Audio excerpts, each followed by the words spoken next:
नमस्कार, हमारे चैनल में आपका स्वागत है। मैं हूं रामचंद्र मौर्य। साथियों, क्या प्रधानमंत्री नरेंद्र मोदी को संघ प्रमुख मोहन भागवत आउट कर देंगे? संघ प्रमुख मोहन भागवत का बयान जैसे ही 10 जुलाई को वायरल हुआ, पूरी सियासत में हड़कंप मच गया। विपक्ष घेरने लगा भारतीय जनता पार्टी को, आरएसएस को।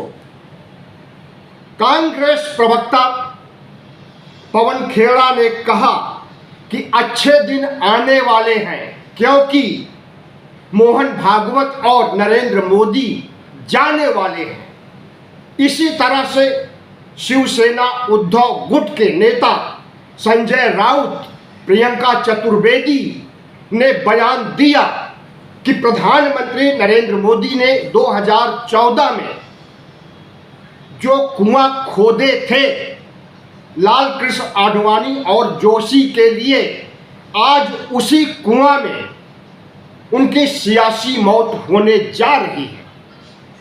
मार्गदर्शक मंडल में जिस तरह से 75 की उम्र पार करने के बाद मार्गदर्शन मंडल में भेजने का काम नरेंद्र मोदी ने किया था, आज उसकी जाल में खुद फंस गए हैं। इसी तरह विपक्ष के तमाम नेताओं ने, चाहे वह आम आदमी पार्टी के सौरभ भारद्वाज हों, चाहे वह कांग्रेस के अजय राय हों, तमाम नेताओं ने प्रधानमंत्री नरेंद्र मोदी को मार्गदर्शक मंडल में भेजे जाने की बात कही और संघ प्रमुख की चिंताओं से दुख जाहिर किया। क्या नरेंद्र मोदी इतने कमजोर प्रधानमंत्री हो गए हैं कि संघ प्रमुख की बंदर घुड़की से वह प्रधानमंत्री पद छोड़ देंगे? 9 जुलाई को अमित शाह अहमदाबाद में एक कोऑपरेटिव समिति की बैठक में महिलाओं को संबोधित कर रहे थे, तो उन्होंने कहा कि हमारी रिटायरमेंट का प्लान बन गया है, कभी भी रिटायर्ड हो सकते हैं, और अगर रिटायर्ड होंगे तो हम वेद उपनिषद का अध्ययन करेंगे और प्राकृतिक खेती, जैविक खेती को बढ़ावा देंगे। अमित शाह ने तो सोच लिया कि उन्हें क्या करना है रिटायरमेंट के बाद। जी हां, इस्तीफे की बात नहीं है। इस्तीफा होता तो पद से इस्तीफा होता, पार्टी में बने रहते, लेकिन जब रिटायरमेंट की बात हो रही है तो सियासत से छुट्टी की बात कर रहे हैं मोहन भागवत। नरेंद्र मोदी की और खुद की भी छुट्टी करने का संकेत दे रहे हैं। तो इसका सीधा सा अर्थ है कि भारतीय जनता पार्टी और संघ के बीच मचा हुआ लंबे अरसे से घमासान अब सतह पर, सड़क पर आ गया है। भारतीय जनता पार्टी के तमाम नेता, आईटी सेल प्रवक्ता संघ मोहन के बयान को हल्का फुल्का कह रहे हैं और संघ प्रमुख को ट्रोल कर रहे हैं। निशाने पर आज राहुल गांधी नहीं है, विपक्ष का कोई भी नेता नहीं है।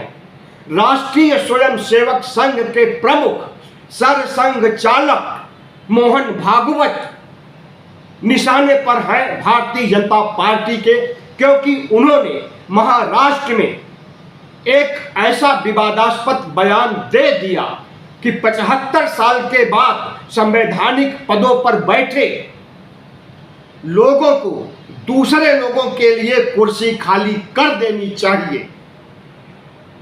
मोहन भागवत तो संवैधानिक पद पर नहीं बैठे हैं, नरेंद्र मोदी जरूर बैठे हैं।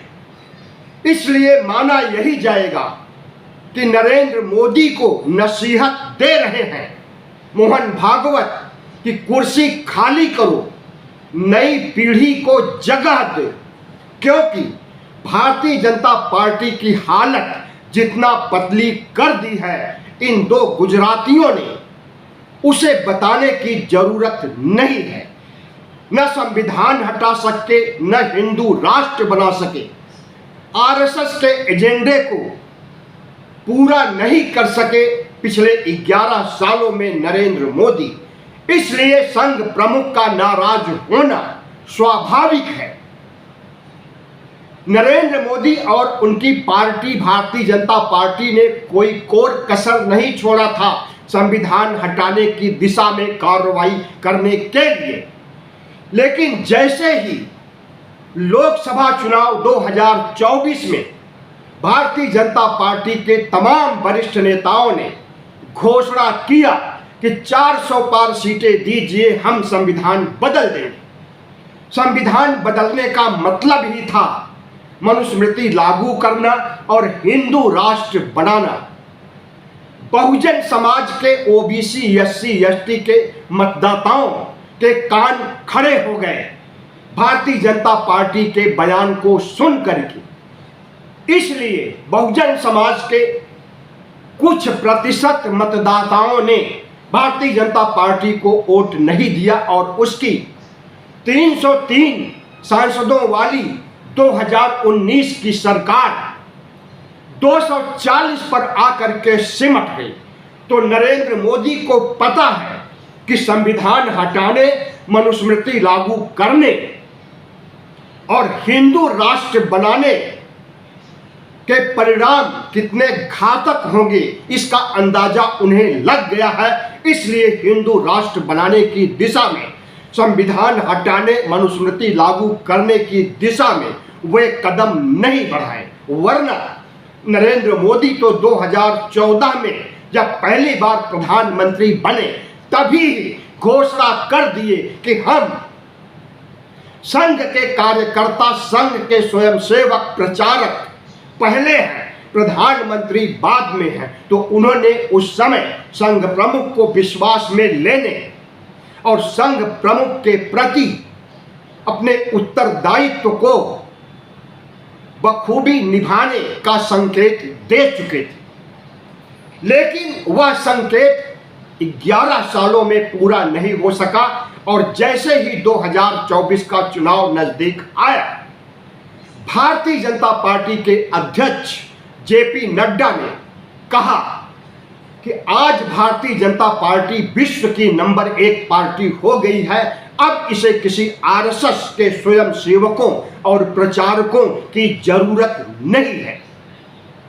उस समय संघ प्रमुख को लगा कि नरेंद्र मोदी का अहंकार, तानाशाही रवैया सिर चढ़ करके बोल रहा है और उन्होंने भारतीय जनता पार्टी से समर्थन, प्रचार कार्य वापस ले लिया। और उसके बाद भारतीय जनता पार्टी की कितनी दुर्गति हुई उसे परिणाम आने के बाद 4 जून को महसूस हुआ नरेंद्र मोदी को। उसके बाद नरेंद्र मोदी शपथ लेते हैं 9 जून को और 12 जून को मोहन भागवत प्रकट होते हैं सार्वजनिक मंच पर और घोषणा करते हैं कि नरेंद्र मोदी का अहंकार, हालांकि उन्होंने नाम नहीं लिया था, नरेंद्र मोदी का अहंकार, तानाशाही प्रवृत्ति और विपक्ष को खत्म करने की नियति दुर्भाग्यपूर्ण है। शासक को कभी गर्व या घमंड नहीं करना चाहिए, तो नसीहत दिया था उन्होंने। उसके बाद भारतीय जनता पार्टी बैकफुट पर आ गई और उसे हरियाणा और महाराष्ट्र चुनाव में हार दिखाई देने लगी। फिर भारतीय जनता पार्टी संघ के सामने नतमस्तक हुई और संघ के शरण में चली गई। संघम शरणम गच्छामि। उसके बाद संघ ने फिर से अपना समर्थन दिया और अपने स्वयंसेवकों, प्रचारकों के जरिए हरियाणा और महाराष्ट्र में भारतीय जनता पार्टी को जिताने का काम किया। इस तरह से भारतीय जनता पार्टी और आरएसएस के संबंधों में उतार चढ़ाव आता रहा। लेकिन जिस तरह से 10 जुलाई को संघ प्रमुख मोहन भागवत ने नरेंद्र मोदी को सियासत छोड़कर, प्रधानमंत्री पद की कुर्सी छोड़कर गुजरात जाने की नसीहत दी, उससे पूरे दिल्ली की सियासत में हड़कंप मच गया। भारतीय जनता पार्टी और आईटी सेल और भारतीय जनता पार्टी के प्रवक्ता आज नरेंद्र मोदी के बचाव में खड़े हो गए हैं और चीख चीख कर कह रहे हैं कि नरेंद्र मोदी आज ही नहीं, कभी भी इस्तीफा नहीं देंगे। विकसित भारत बनाने का सपना उनका है 1947 तक। 1947 तक प्रधानमंत्री नरेंद्र मोदी भारत के प्रधानमंत्री बने रहेंगे और वही इस देश को विकसित भारत बनाएंगे।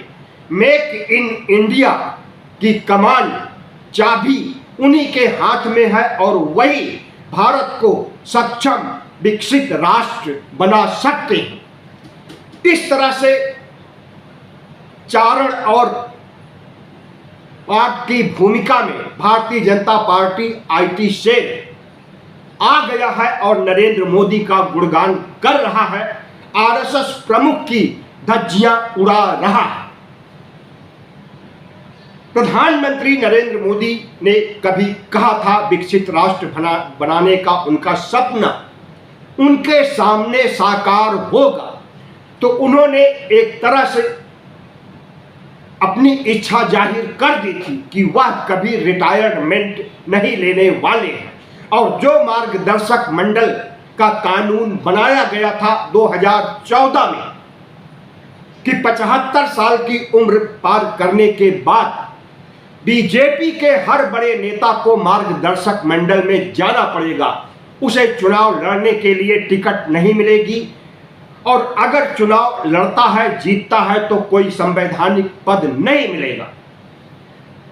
तो उस समय उम्मीद शायद प्रधानमंत्री नरेंद्र मोदी की को नहीं थी कि अगले 10-11 सालों में वह भी मार्गदर्शक मंडल में आ सकते हैं। आज भारतीय जनता पार्टी के नेता कह रहे हैं कि मार्गदर्शक मंडल का नियम नरेंद्र मोदी पर लागू नहीं होता क्योंकि वह प्रधानमंत्री हैं, वह मार्गदर्शक मंडल से बड़े हैं, आरएसएस से भी बड़े हैं, भारतीय जनता पार्टी से और शंकराचार्य तक से बड़े हैं, विश्व गुरु हैं। उन्हें कोई भी इस्तीफा नहीं मांग सकता है और मार्गदर्शक मंडल में नहीं भेज सकता है। आरएसएस के कई नेताओं पदाधिकारियों ने भी कुछ इसी तरह का बयान दिया है जो नरेंद्र मोदी को पसंद करते हैं, लेकिन आरएसएस के तमाम पदाधिकारी, स्वयंसेवक और प्रचारक नरेंद्र मोदी के खिलाफ हैं, आरएसएस प्रमुख के साथ हैं। जो लोग आरएसएस प्रमुख के साथ हैं वह आरएसएस प्रमुख के बयान को सही ठहरा रहे हैं और नरेंद्र मोदी को मार्गदर्शक मंडल में भेजने या गुजरात वापस भेजने की मांग कर रहे हैं। तो जाहिर है कि आज भारतीय जनता पार्टी और संघ के बीच सिर फुटौल की स्थिति उत्पन्न हो गई है और इसका मजा विपक्ष ले रहा है और विपक्ष का सभी कमोबेश सभी बड़ा नेता मोहन भागवत के बयान को हवाला देते हुए नरेंद्र मोदी को गुजरात भेजने या मार्गदर्शक मंडल में भेजने की बातें कह रहा। प्रधानमंत्री नरेंद्र मोदी का अभी कोई सार्वजनिक बयान नहीं आया है और लगता है आएगा भी नहीं। नरेंद्र मोदी अगर मास्टर स्ट्रोक खेलते हुए सार्वजनिक घोषणा कर देते हैं कि मैं 75 साल का पूरा होने के बाद यानी 17 सितंबर को इस्तीफा दे दूंगा, तो देखिए भारतीय जनता पार्टी के नेताओं की, चरण पूजकों की क्या हालत होती है। सभी चीख चीख करके प्रधानमंत्री से निवेदन करने लगेंगे कि आप कतई नहीं जाइए, पूरा बीजेपी आपके साथ है, पूरा देश आपके साथ है, आपको पार्टी नहीं छोड़ना है और प्रधानमंत्री पद भी नहीं छोड़ना है। आपके बिना भारतीय जनता पार्टी का वजूद नहीं बचेगा। इस तरह के फरमान जारी होंगे और इस तरह की आवाजें चारों ओर से सुनाई देने लगेगी। भारतीय जनता पार्टी नरेंद्र मोदी को विश्व गुरु मानने वाले भारतीय जनता पार्टी के कमोबेश सभी नेता प्रधानमंत्री नरेंद्र मोदी की चरण वंदना में कसीदे पढ़ना शुरू कर देंगे और उनके रिटायरमेंट की बात को खारिज कर रहे हैं और करेंगे भी। लेकिन प्रधानमंत्री नरेंद्र मोदी छोटी गोटी नहीं खेलना चाहते हैं और इस तरह की बातों में वह अपने को उलझाना नहीं चाहते हैं।